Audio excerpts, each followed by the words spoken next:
নমস্কাৰ মই মজিদ বন্ধুসকল পলকতে চাওক আজি সন্ধিয়াৰ 7টা গুৰুত্বপূৰ্ণ খবৰ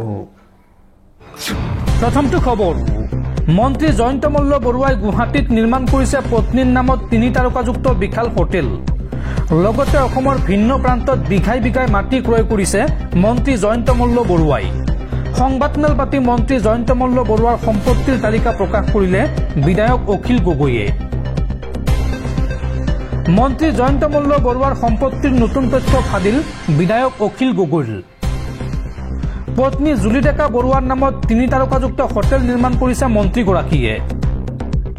গুৱাহাটীৰ গণেশগুৰিৰ গণেশ মন্দিৰৰ সমীপত নিৰ্মাণ কৰিছে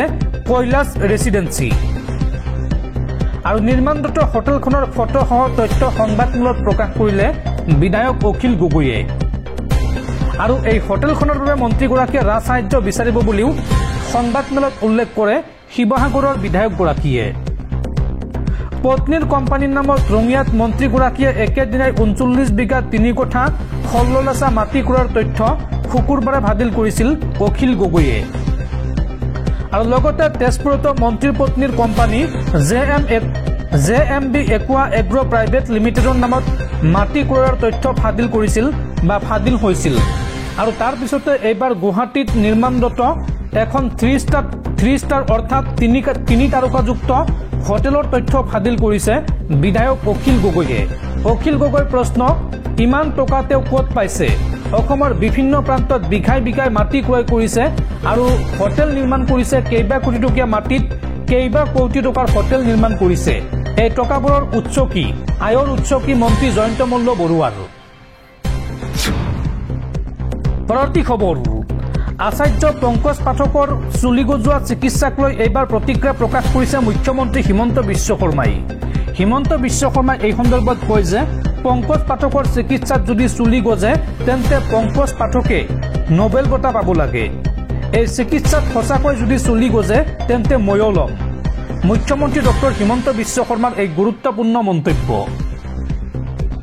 পংকজ পাঠকৰ চিকিৎসাত যদি চুলি গজে তেন্তে নোবেল বঁটা পাব লাগে পংকজ পাঠকে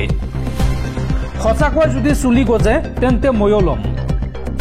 মুখ্যমন্ত্ৰী ডক্টৰ হিমন্ত বিশ্ব শৰ্মাই কৰিলে এই ডাঙৰ মন্তব্য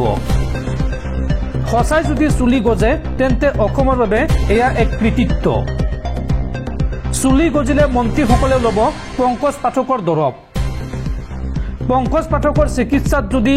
চুলি গজে তেন্তে তেওঁ নোবেল বঁটা পাব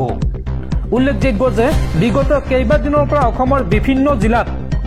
টপামূৰত এই চুলি গজোৱাৰ ঔষধ লগোৱা কেম্প পাতি আহিছিল পংকজ পাঠকে আৰু শেহতীয়াকৈ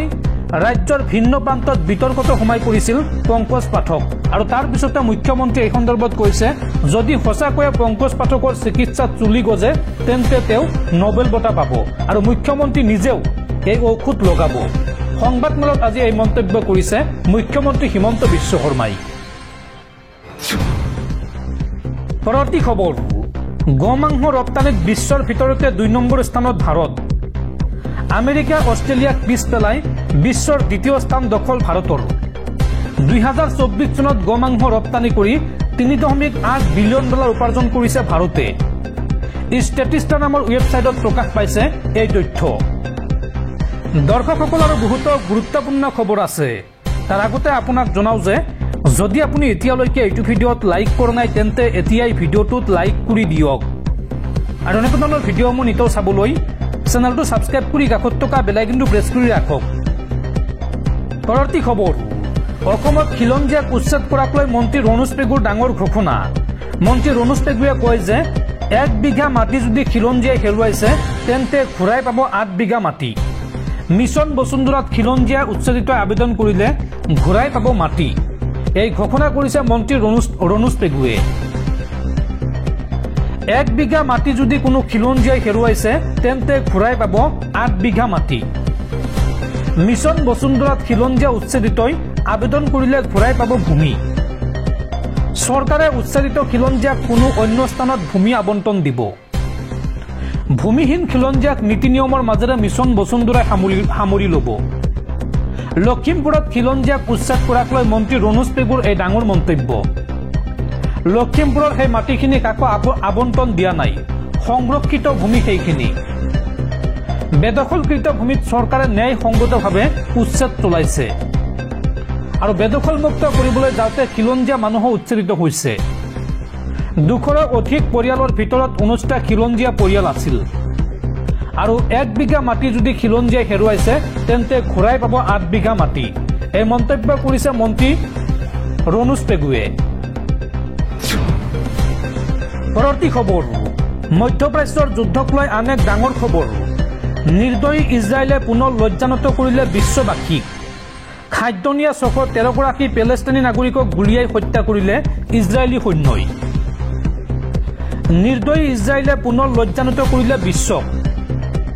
খাদ্য নিয়া 613 গৰাকী পেলেষ্টাইনীৰ জীৱন কাঢ়িলে ইজৰাইলে গাজাত ধাৰাবাহিক আক্ৰমণ কৰি আছে ইজৰাইলী সেনাই আৰু ইজৰাইলৰ আক্ৰমণৰ বাবে এমুঠি খাদ্যৰ বাবে হাহাকাৰ কৰিছে এতিয়া পেলেষ্টাইনী নাগৰিকে ভোকৰ বাবে ৰাজপথত অচেতন হৈ পৰিছে পেলেষ্টাইনী নাগৰিক খাদ্য নিবলৈ অহা পেলেষ্টাইনী লোকৰ ওপৰত উপৰ্য পৰি গুলীচালনা ইজৰাইলৰ ৰাষ্ট্ৰসংঘৰ মতে এতিয়ালৈকে এই ঘটনাত 613 গৰাকী ভোকাতুৰ পেলেষ্টাইনীৰ প্ৰাণ লৈছে ইজৰাইলে আৰু ইজৰাইলী সেনাৰ গুলীত আহত হৈছে 4000তকৈও অধিক লোক গাজাত আৰু এতিয়া ভয়ংকৰ দুৰ্ভিক্ষৰ আশংকা প্ৰকাশ কৰিছে ৰাষ্ট্ৰসংঘই ইজৰাইলৰ এই ভয়ংকৰ কাণ্ডৰ পিছতে গাজাত এতিয়া ভয়ংকৰ দুৰ্ভিক্ষৰ আশংকা কৰিছে ৰাষ্ট্ৰসংঘই পৰৱৰ্তী খবৰ কামৰূপৰ ৰজা ভগদত্তৰ নামেৰে নামাকৰণ কৰা হ'ব গুৱাহাটী মহানগৰীৰ ৰুক্মিণী গাঁৱৰ নতুন উৰণ সেতু মুখ্যমন্ত্ৰী ডক্টৰ হিমন্ত বিশ্ব শৰ্মাই আজিৰ দিনটোত কৰিছে এই ডাঙৰ ঘোষণা পৰৱৰ্তী খবৰ নিৰ্বাচনৰ প্ৰাকক্ষণত বিজেপি নেতাৰ সৈতে ভয়ংকৰ ঘটনা ঘৰৰ সন্মুখতে বিজেপি নেতাক গুলীয়াই হত্যা কৰি থৈ গ'ল দুৰ্বৃত্তই নিৰ্বাচনৰ প্ৰাকক্ষণত বিজেপি নেতাক গুলীয়াই হত্যা ঘৰৰ সন্মুখতে বিজেপি নেতাক গুলীয়াই হত্যা দুৰ্বৃত্তৰ গোপাল খেমকা নামৰ ব্যৱসায়ী তথা বিজেপি নেতাক গুলীয়াই হত্যা বিহাৰ বিধানসভা নিৰ্বাচনৰ পূৰ্বে ৰাজ্যখনত হত্যা হিংসা পাটনাত বিজেপি নেতা তথা ব্যৱসায়ীক গুলীয়াই হত্যা নিশা ঘৰৰ বাহিৰতে গুলীয়াই থৈ গ'ল অজ্ঞাত আততায়ীয়ে আৰু তাৰ পিছত ঘটনাস্থলীতে ঢলি পৰি প্ৰাণ হেৰুৱাই গোপাল খেমকাই উল্লেখযোগ্য যে 3 বছৰ পূৰ্বে একেদৰে হত্যা কৰা হৈছিল গোপাল খেমকাৰ পুত্ৰকো আৰু বিধানসভা নিৰ্বাচনৰ পূৰ্বে নীতিশৰ ৰাজ্য বিহাৰত বিজেপি নেতাক গুলীয়াই হত্যা কৰাক লৈ এতিয়া তীব্ৰ চাঞ্চল্য পৰৱৰ্তী খবৰ জম্মু কাশ্মীৰত অমৰনাথ তীৰ্থযাত্ৰীৰ বাছ দুৰ্ঘটনাগ্ৰস্ত একেলগে 5খন বাছৰ মাজত ভয়ানক সংঘৰ্ষ নিয়ন্ত্ৰণ হেৰুৱাই 5খন বাছৰ মাজত একেলগে সংঘৰ্ষ হয় আৰু এই ভয়ংকৰ দুৰ্ঘটনাত আহত হৈছে 34 গৰাকী ভক্ত আৰু আহতসকলক ততাতৈয়াকৈ ভৰ্তি কৰোৱা হৈছে হাস্পতালত জম্মু কাশ্মীৰৰ ৰামবনত সংঘটিত হৈছে এই ঘটনা পৰৱৰ্তী খবৰ পশ্চিমবংগত নলবাৰী আৰক্ষীৰ বৃহৎ অভিযান এই অভিযানত উৎখাত হৈছে মানৱ সৰবৰাহকাৰী চক্ৰটোৰ কবলত পৰা নাবালিকাসহ 3 গৰাকী মহিলাক